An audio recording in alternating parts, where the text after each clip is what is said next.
Samantala, update naman tayo sa lagay ng panahon ngayong ikalawang araw ng balik eskwela. Makakapalim natin ngayong umaga live si Ms. Glyza Esculiar, weather specialist mula sa Pag-asa. Ms. Glyza, good morning po. Good morning, Anjo. Nasa na po ngayon yung low pressure area na nakita natin? Ang low pressure area na ating minomonitor ay huling namataan natin alas 3 ng mga daling araw sa karagatan ng Corcuera, Lumblon. Tumaas po ba yung tsansa nito na maging isang bagyo? Sa ngayon, Anjo, ay mababa pa rin ang tsansa nitong maging isang bagyo at sa susunod na mga araw, inaasahan na ito po ay matutunaw din po. Ano po yung inaasahang galaw nitong low pressure area at saka saan po kaya ito posibleng magpaulan?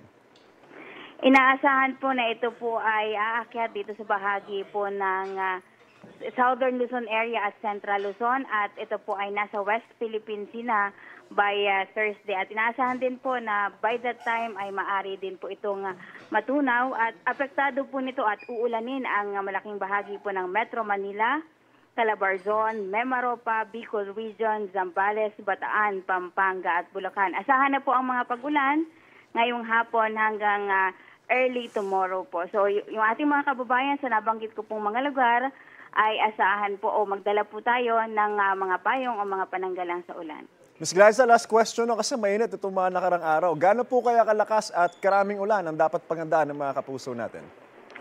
Etong mga areas na aking binanggit, kasama na rin po ang Isabela, Quirino at Aurora. Generally, light to moderate rains po ang inaasahan nating mga pag-ulan. Ngunit kung meron po mga thunderstorm ay asahan na rin po na bigla ang buhos ng malalakas na ulan. Although yung mga duration ng mga ganitong malalakas na ulan ay mga 1 to 2 hours lamang po.